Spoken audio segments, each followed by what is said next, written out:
Coming up in the morning edition, aviation has its say on the Sky Bahamas saga. Prime Minister Minnis highlights employment stats, and it's a scorch outside. Let's talk about avoiding heat stroke.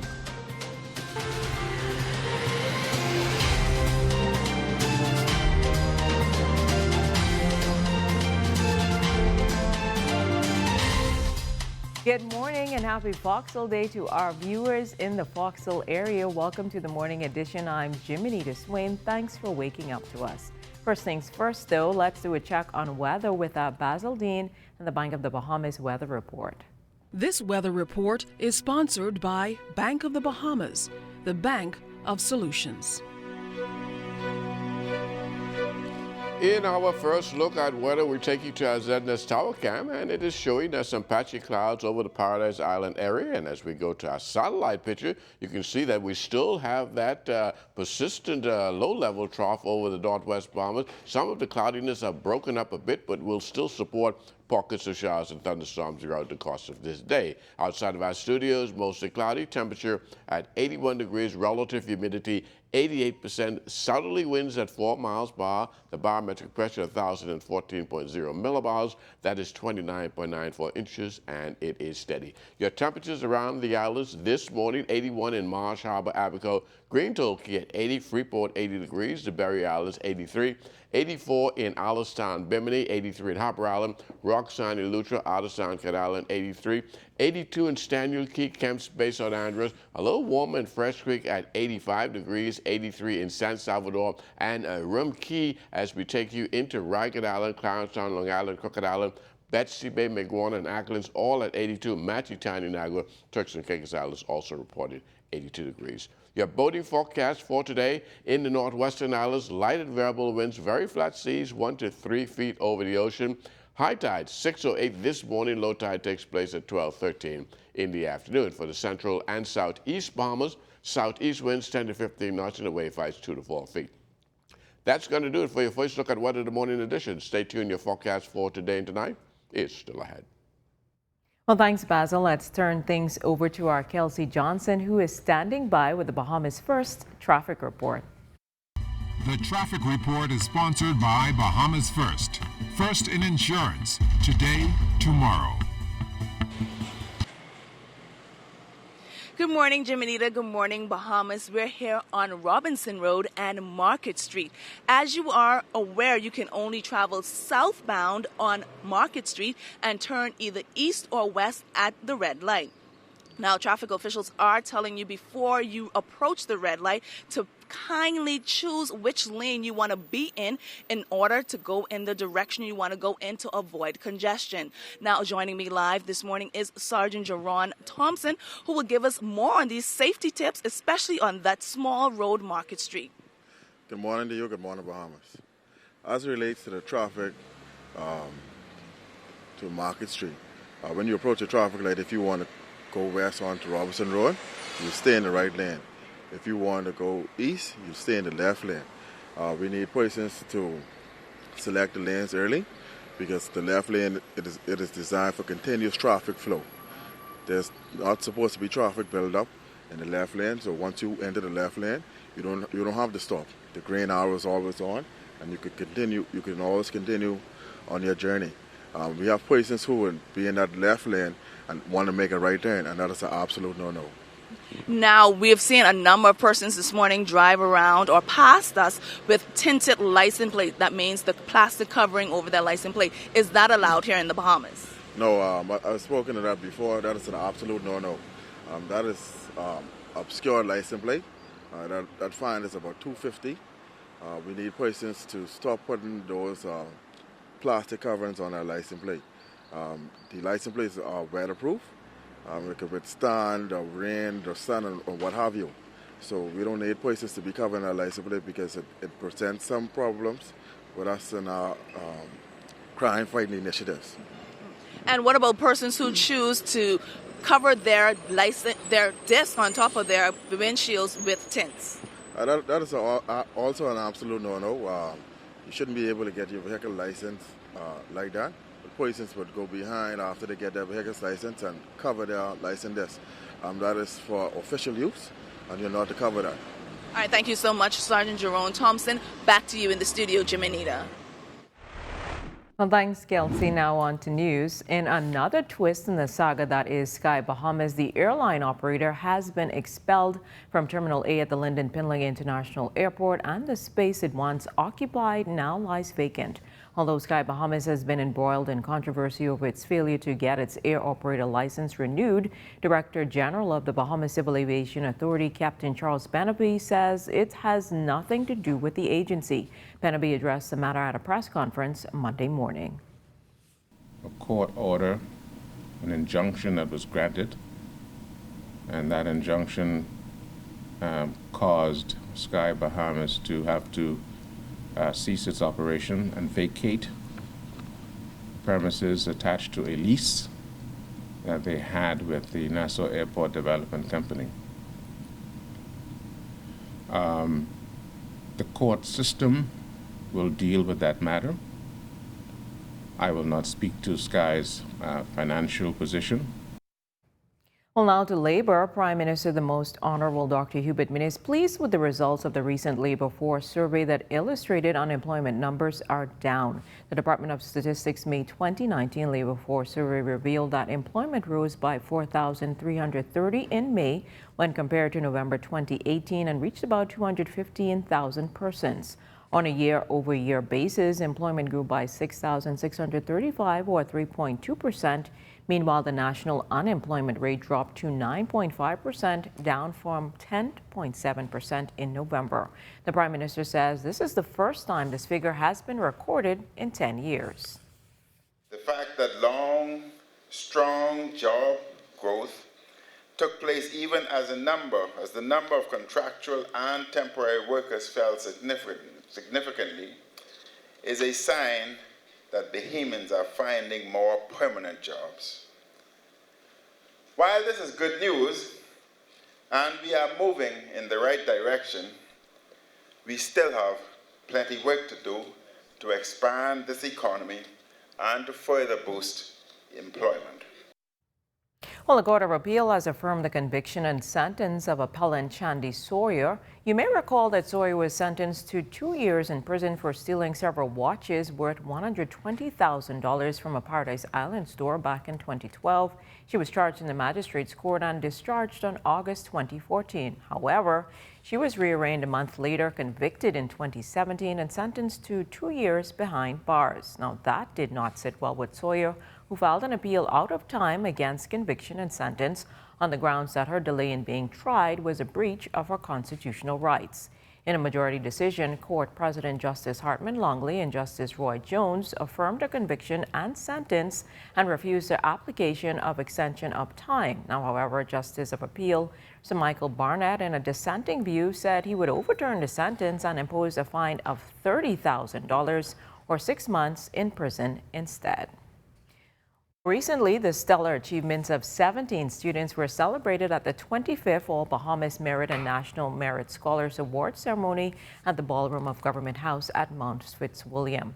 Minister of Education, the Honorable Jeffrey Lloyd, commending students and the many institutions that have worked tirelessly to prepare them for tertiary education. He says in many areas of the country where students face challenging circumstances, they continue to excel. I give you an example. I was in Auckland. There were 4 graduates in the Auckland class when I went down there 2 years. There were 4 graduates. Those 4, and you can accept Auckland didn't have a biology teacher, chemistry teacher, physics teacher, so on and so forth, because those teachers generally don't want to go into those parts. But yet those 4 were coming out with 7 and 8 BGCSEs. Auckland's. Well, the temperatures outdoors are sizzling hot. When we return, let's take a look at how to beat the heat and stay healthy. Stay close.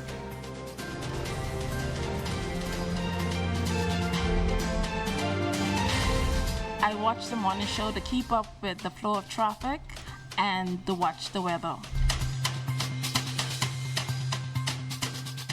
Welcome back. It's been a scorcher outdoors. The blazing temperatures coupled with the frequent power outages have many running in search of a cool spot under the tree. Well, wherever you decide to go, one thing you should keep in mind is the possibility of getting heat stroke. Our Kelsey Johnson tells us the signs and what you should do to avoid it. We've all prayed for a little sunshine, especially when we have a long list of things to do. But clear skies and humid weather can be deadly. The recent blazing temperatures can cause serious maladies to those who are constantly exposed to extreme heat. Failing to stay hydrated is also a contributing factor, which helps to shut down the body's control system. We have seen examples of heat exhaustion and heat stroke. They are gradations of the same theme, that your body temperature starts to climb and you're unable to cool down adequately. Hydrate, and then try as best you can to stay out of the heat. Open up the windows. Let a fan blow the air through. Open windows on one side, open window on the other, or use an air conditioner if you can. Not everybody can afford to use an air conditioner or have access to an air conditioner. So if there's a challenge and you're really worried about power, then maybe what you can do is air condition one space and have everybody pile up in that space. There are many approaches that we can use to somewhat economically battle this heat. We have water all around us. Take advantage of it. With local temperatures in the 90s and the heat index in triple digits, it is best to know the signs of a heat stroke. The first is usually the occasional blackouts, followed by a throbbing headache, dizziness, lack of sweating despite the heat, weakness and cramps, dry, red, hot skin, or rapid heartbeat, which may be either strong or weak, shallow breathing, and seizures. When the temperatures start to climb above 85, 90, 95 degrees, and it is very important, first of all, to stay hydrated. Wear reflective clothing, first of all, if you're out in the sun. You shouldn't be embarrassed to use a parasol or umbrella to avoid the direct heat, or put on a hat or brim. Avoid overdressing. What I mean by that is, you don't need the long pants, long sleeve shirt. We live in the tropics. And if you find yourself experiencing any of these symptoms, here's what you should do. Get out of the sun immediately. Lie down and elevate your legs to get the blood flowing to the heart. Take off any tight or extra clothing. Place a wet towel or handkerchief on the forehead to get the temperature down. If possible, take a cool bath, as this will help regulate and lower your internal body temperature. Drink water or any cool liquid and sip them frequently. Kelsey Johnson, ZNS Network News. Well, whether it's the cuisine, the music, culture, or just to rack up some frequent flyer miles, traveling is always a favorite pastime for many. For this globetrotter, packing a bag and boarding a plane is a lifestyle, but it's all done on a budget. Our Kelsey Johnson grabbed her passport and is ready to go. Here's her report. The latest trend wasn't designed on Fashion Street and can't be purchased in a boutique. This one is simple. Book, pack, and go. Create unforgettable memories with your most important book, your passport. A lot of people think that travel simply entails getting up, booking a ticket, and going, but it's so much more than that. It's actually planning how you're going to spend your money and how you're going to save your money. So most of my trips are planned like a year in advance. And with that, I'm able to ascertain what my plane ticket is going to cost me, what my accommodations is going to cost, food, right down to the last ice cream cone I'm going to consume. So a lot of people, if you plan in advance, you will actually be able to, afford these dream trips that you dream of. Globetrotter Sharice Major discovered the joys of traveling back in 2012. Although it was her first major international trip, she says she wouldn't trade the long flights, lines, security searches, or cramped seats for the world. Nothing is stopping Major, not even family or friends. So I purchased my ticket, I hopped on a plane with no plans really, and I just went. And my goal really was to attend the Olympics, which was happening at the time. I think it was 2012 maybe. And so I had some friends in London, and I told them, I'm going to come. And so I just went, I booked my ticket and I went, and it was one of the most freeing and exhilarating moments of my life. A defining moment because I realized that I didn't need anyone to travel with me. I could go on my own, and that's a message that I always preach to women, especially because they think that because there's no one with me, I can't travel. But really and truly, you're holding yourself back from waiting on people to travel with you. Networking is key. According to Major, it's as equally important as the frequent flying miles you can rack up on the right credit card. And just how the weight on a plane is vital for flying, Major said balancing your budget, knowing when to save and how to spend, will take you a long way. So most of my trips are planned like a year in advance. And with that, I'm able to ascertain what my plane ticket is going to cost me, what my accommodations is going to cost, food, right down to the last ice cream cone I'm going to consume. So a lot of people, if you plan in advance, you will actually be able to, afford these dream trips that you dream of. So my biggest tip is to plan in advance. And also when you plan in advance, you're able to get cheaper plane tickets, you're able to find really good accommodation prices, and everything else will really be a little less if you plan in advance. Major has roamed through the safari with lions, tigers, and elephants, and has even walked the holy path described in the Bible. I have been to the Christ Redeemer in Brazil, which was an amazing sight. It's way in the mountains. It's amazing. The things that I've seen, I couldn't learn by just being on the internet or sitting behind my computer or even just staying in the Bahamas. In Israel, I've been able to actually see the spots where Jesus walked. I've been able to see the grave that he was resurrected from. I was able to see the mountains that he was thrown off of. So there's a lot there. I went to Jerusalem. I've seen the spot where he's supposed to make his triumphant return. No matter your budget, you too can see the world. Kelsey Johnson, ZNS Network News. Oh, Fisher, that's a great story. Great Traveling story. is Kelsey didn't have to always go fun. far. She might as well just did the story on you just back from London earlier this year. You were in Peru. Then you were also in Barbados. You've been traveling a lot this year. You was also over Paradise Island. So you might as well have did the story on you. You right? know, it would have been great. But what's coming up in sports? Coming up in sports, the big man, like I said yesterday, he's in the 242. That is Patrick Ewing. We're also going to talk with the Golden State Warriors assistant coach, Chris DeMarco. He's going to tell us what's ahead for this coming NBA season. Frequent traveler, Jiminy the Swain. Well, stay with us. Sports is up next.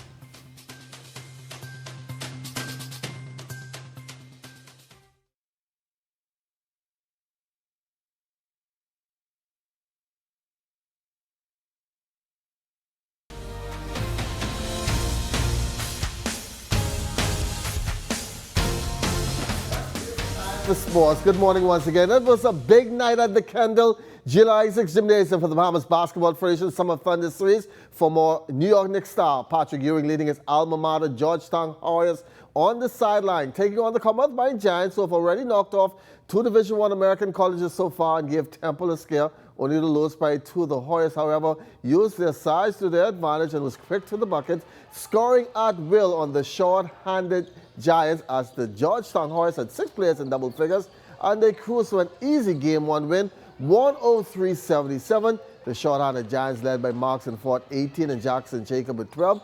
Good start for the Big East program. Guys are here and trying to enjoy themselves. It's a little bit of a business trip and also trying to have some team bonding experience.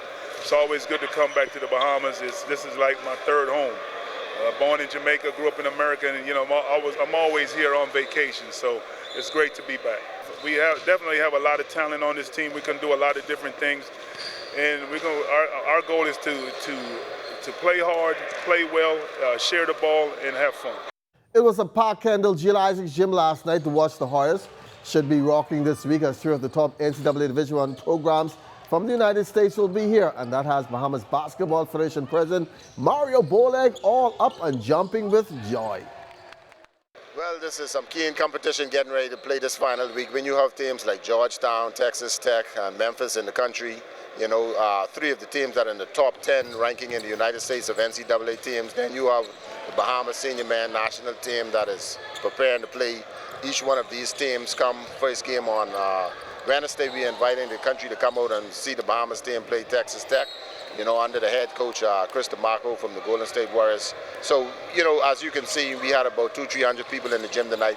Hopefully, as of Wednesday, we can have much more. But, this is high top-notch competition, and it's sad to see that some Bahamians would be sitting home doing nothing, and when they could come out and see these guys who are getting ready to go to the next level and play at the NBA. Meantime, Golden State Warriors assistant coach Chris DeMarco was my guest on the OT Monday. The assistant head coach of the Golden State Warriors and head coach of the Bahamas national team spoke to us about the NBA offseason where lots of players changed teams. That's kind of what the NBA is now. I think players have a lot of power and they're going to play where they want to play. And it's been a few summers now where a lot's going on.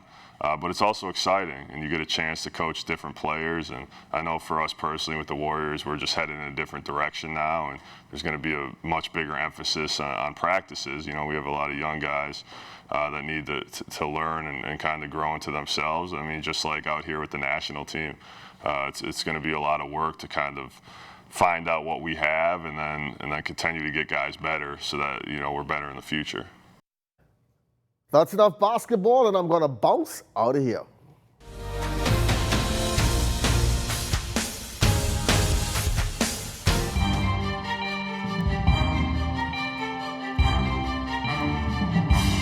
In our final look at weather, low-level trough remains across the northwest Bahamas, and that means there will be pockets of showers and thunderstorms over the northwestern islands today. However, over the central and southeastern islands, high pressure is in control, rather weak, so the winds will be very light. So if you're into boating, this is a good day to go out there and enjoy the ocean. Our forecast for today calls for a blend of sun and clouds with showers and isolated thunderstorms in spots. High temperatures still getting up to 90 degrees today, and tonight we're looking at a few clouds becoming a bit cloudy late in the evening with some showers and thunderstorms developing as well. Low temperature getting down to 79 degrees. The extended weather forecast, showers off and on right into Thursday, getting a little better on Friday, and as we head into the weekend, a lot more sunshine, but those temperatures, they got a hold into 90, so we advise you to stay hydrated. Jimenita? Well, thanks, Basil. That's a wrap for us this morning. Make sure to join us here tomorrow morning for more Morning Edition. For the entire Morning Edition team, I'm Jimenita Swain. Have an awesome day, everyone.